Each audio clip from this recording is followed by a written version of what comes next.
Welcome to the bold analysis from Nairobi all the way to County 041. I want to speak about something very critical. In my desk, there is a story that was done by The Citizen. The Citizen is another newspaper that is normally done once. It's only done once in a while, once in a week. And The Citizen highlighted an option that some advisors were telling Rigathi Gachagua or were trying to explore on his way forward after an impeachment. And that option was seeking going to exile, or rather seeking asylum in another country. I've been having that story in my desk. But today, I also saw a story in the Star about if Rigathi is impeached, or Rigathi is knocked out of government, he has an option of leaving the country to seek asylum in another country. And I would want to look at that because those who are talking about it are looking at one of the things that was sneaked in Rigathi impeachment. And that factor that was sneaked is the criminal cases, the criminal charges against the deputy president. But I've looked at what has been said all about that. If you follow stories that are coming from how parliamentarians are handling this impeachment, there is no doubt that MPs are out to lynch the deputy president. That MPs, it is just some sort of mob justice on the deputy president. The country is being made to believe and think that Rigathi is being knocked out because of tribalism. That Rigathi is being knocked out because of corruption. And of course, knocking out the deputy president will be seen as one of signals of Kenya Kwanza fighting corruption, but it is far from that. I'm saying this because those who are impeaching the deputy president on the grounds of tribalism have appointed their tribesmen in their offices. And Kikuyu and Kalenjin community are the leading tribes in government offices. Those who are asking about the wealth of the deputy president are the mastermind and cartels behind multi-billion tenders in different ministries. And all of them have been riddled, all their dockets have been riddled with corruption. And of course, they seem not to have a strong ground. And I think it is very keen for the public to understand and draw the line. There is no interest of Wanjiku in the deputy president impeachment. And Wanjiku needs to understand this. This is a war of the political elites. It is a war of people fighting for control of their interests.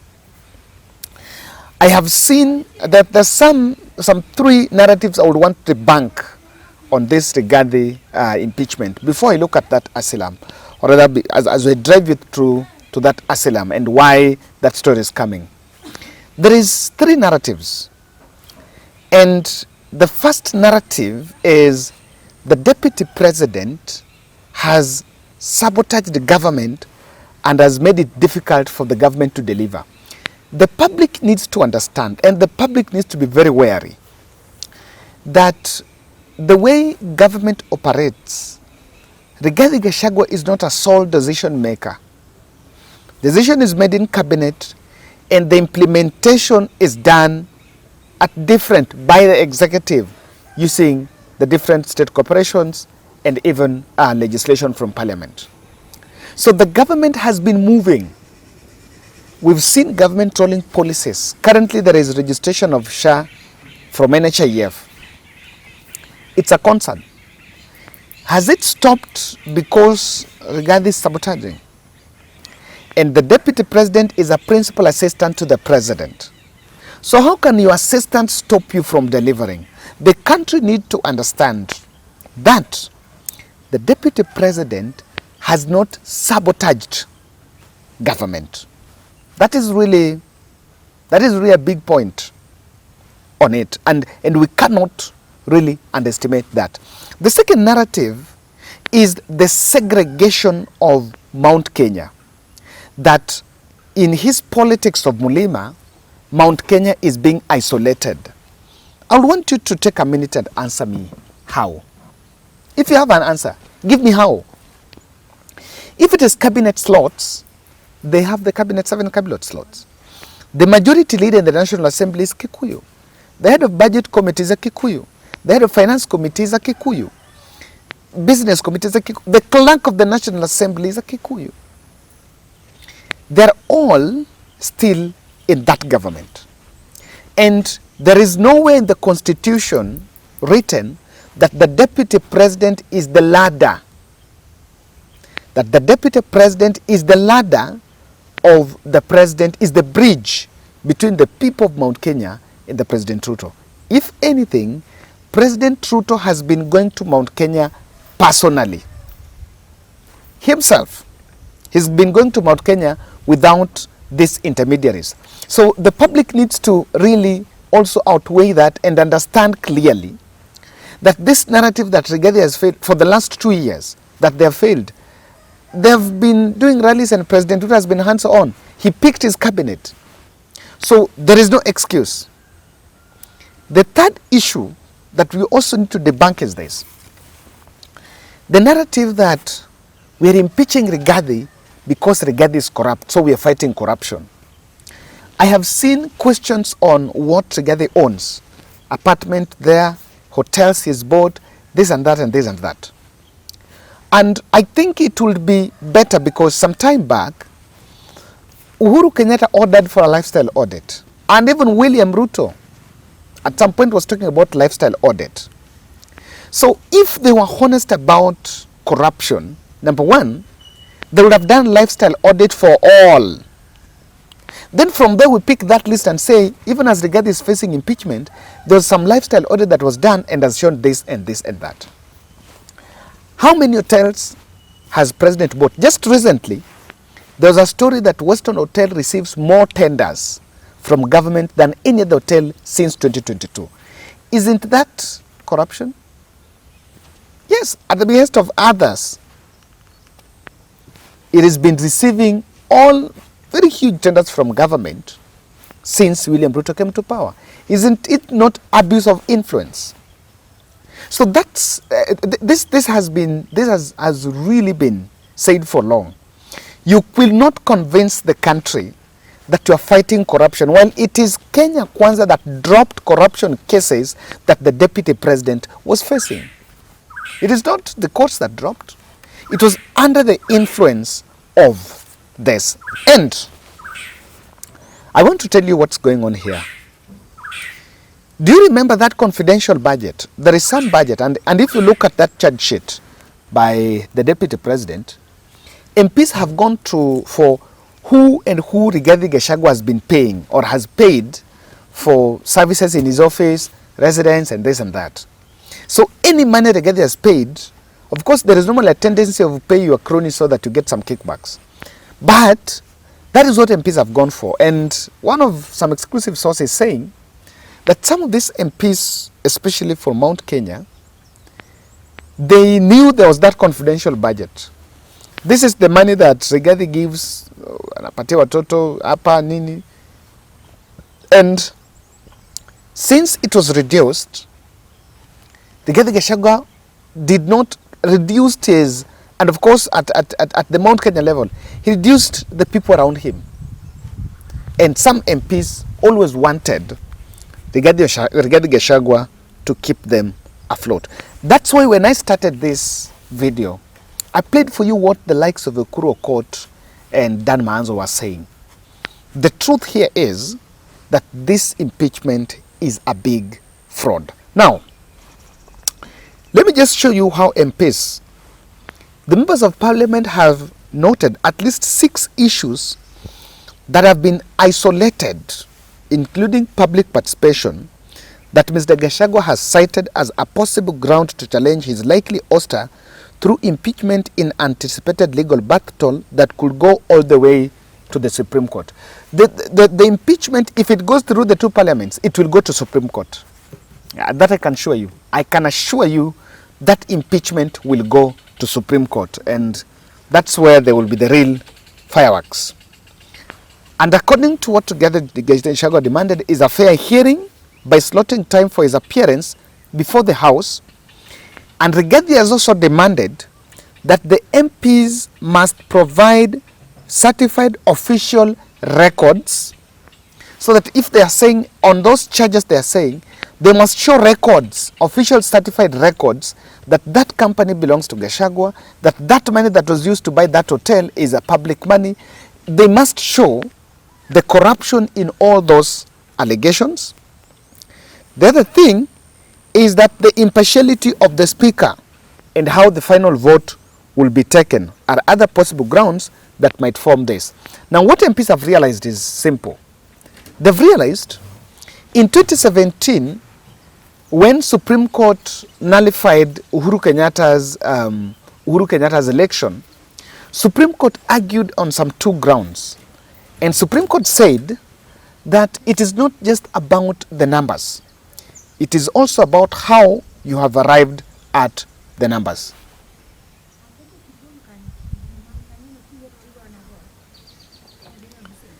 It is also about how you have arrived at those numbers.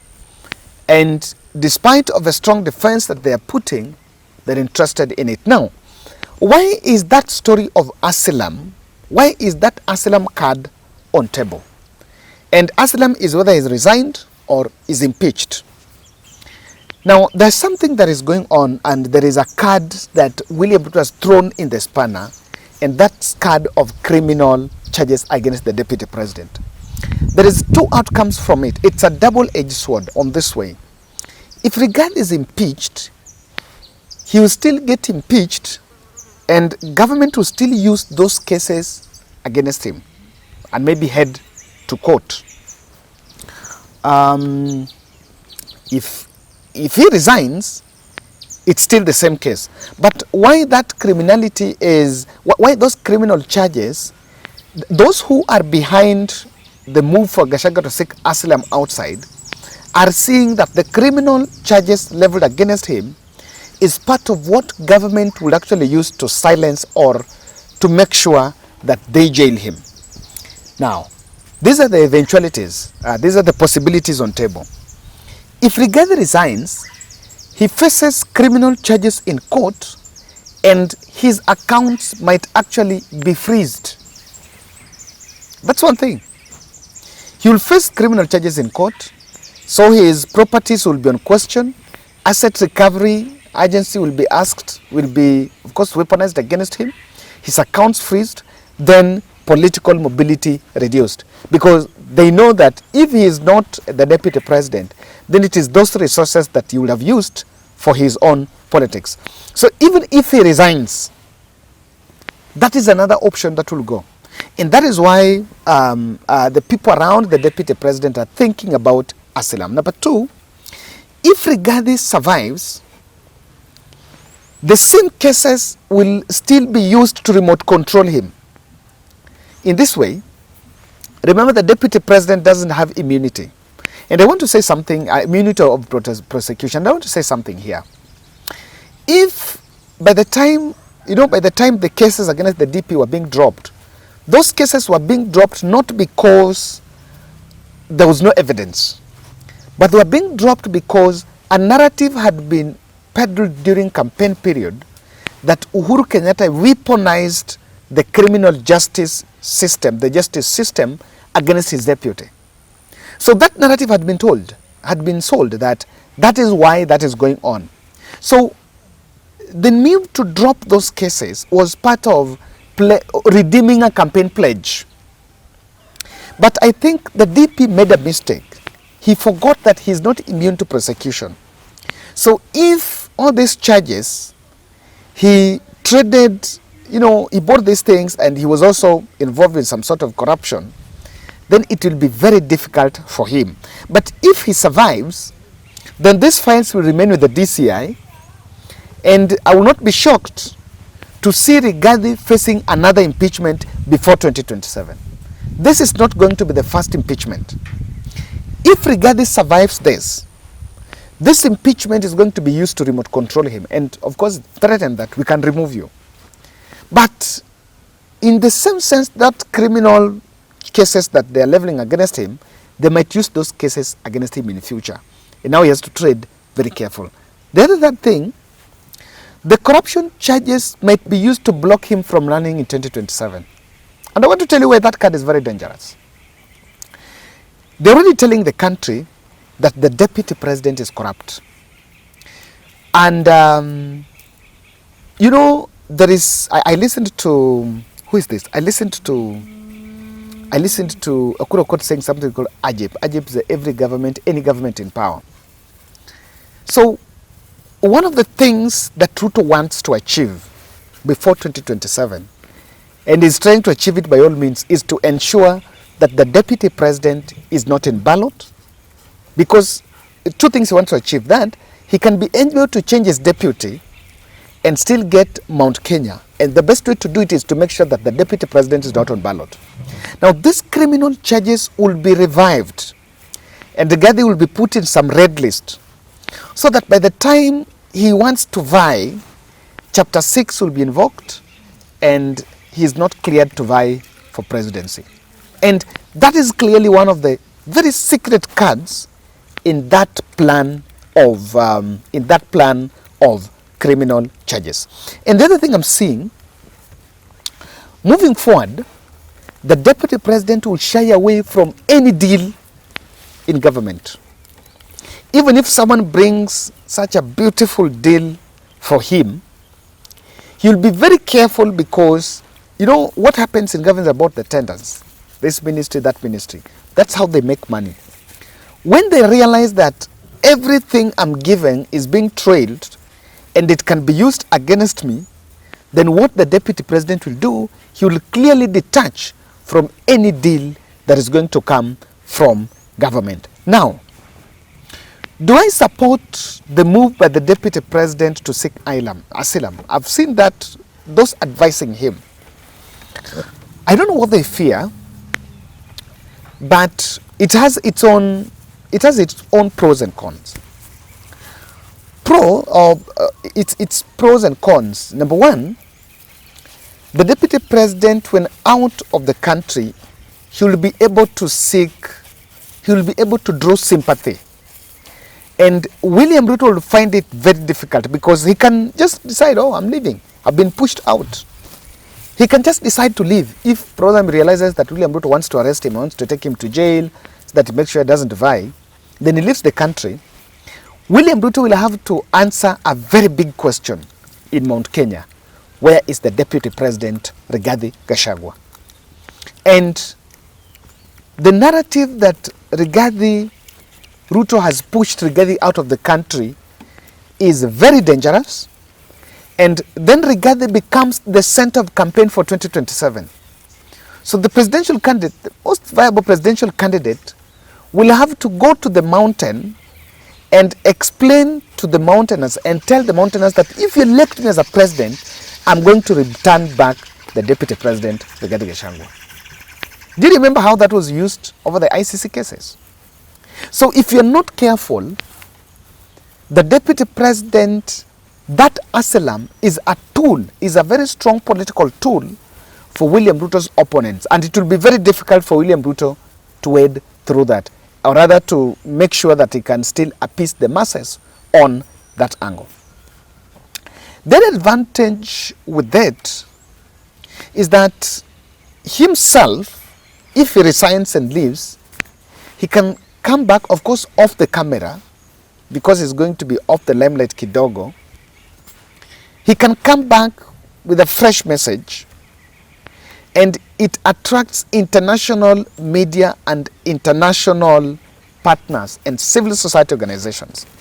So it's high likelihood, the likelihood of him even getting financial muscles abroad, because look at why do Miguna is away. Miguna gets a lot of support. from international organizations that are supporting asylum seekers.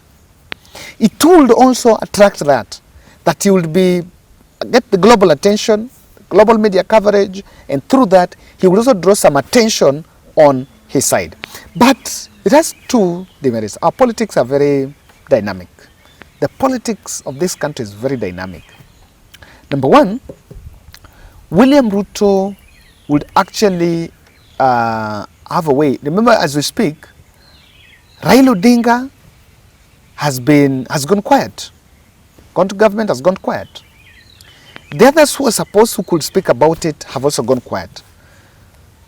Now, when Rigathi is also quiet and Rigathi is away, William Ruto will have his own way, the combative edge. That's more about it. The other issue, the other demerit of it is when he leaves, probably he might not fight for his things.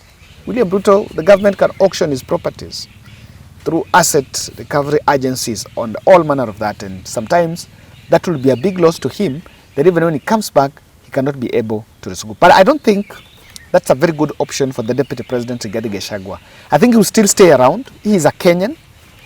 He's not the first one to be impeached, even if it's so. He will still seek. But the mob justice by MPs, I can tell you, Mount Kenya MPs are making a grave mistake, that like mistakes they've always made in the past. They've always come to support William Ruto blindly, support what Ruto have said, only to come back and say later that, you know, we had not seen that document. We had not seen that document. So they're still really making that mistake. So ladies and gentlemen, thank you. I want to leave you the snippet of the fundraiser we did, update from Baby Becky. Yesterday I was in Kenyatta. I was able to give the check of 200,000 to the father so that he can start the process of discharging. It's a bit of a process because Baby Becky had been in the hospital for long.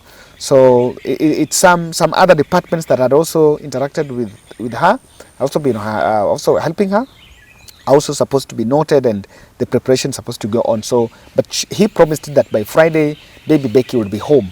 So this is just a snippet of what we did after with that fundraiser.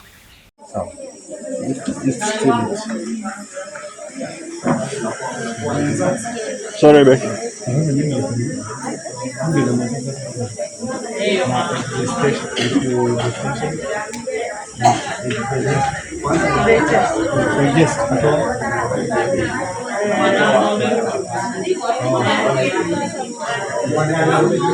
Nasema?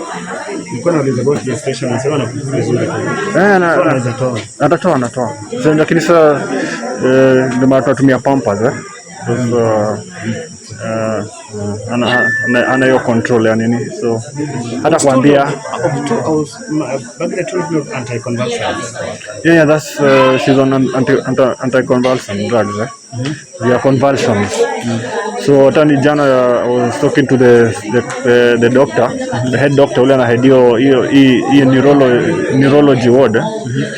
Niambia at least because now she's not having convulsions, she'll continue taking them for 2 years, lakini wataanza unaenda kama na reduce because they are very sensitive. You can't take hauwezi wachisha kama Panadol ati unaacha siku moja, ukiacha zinarudi. So you monitor, alafu afterwards after 2 years of monitoring without convulsions, now they can take her off. Lakini akatumia lakini tenda akipunguza. Already now they are working because she has not had the convulsions from December. Wakati nakwambia alikuwa unconscious ilikuwa mild, lakini tangu wakati huo hajakuwa na convulsions. Hi guys, so thank you very much Team Bolt. We are working in Kenyatta. So we have already handed over the 200,000 cash to Ronald. Ronald is here. Ronald is the father to Baba Becky, and so Ronald will acknowledge and also tell us atatoa Becky lini, because now that part is the only one who knows. So karibu sana. Thank you very much to yourself and the team.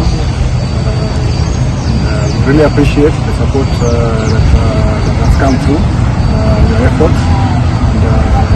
And, I'm Ronald Michael Kamau, that's my name, Baba Becky, and we're hoping to get Becky home by Friday. by Friday. God willing, now that we're able to sort 1, 2 things, and we'll definitely inform you, and you come and do a follow-up. Yeah, you're welcome to our home to come and see the progress. You have seen her, the Jovi of Garo, and once she goes home, she's then going to be happy. And you have me to thank and the support of so many other people who have come for us. I really appreciate it. So how much have you received? I've received 200,000. Yes, From the gold initiative. maybe Michael, tell us something about the Rigathi. Why Friday? Not some people might ask. Okay. Yeah. So there's quite a bit of process. Yeah.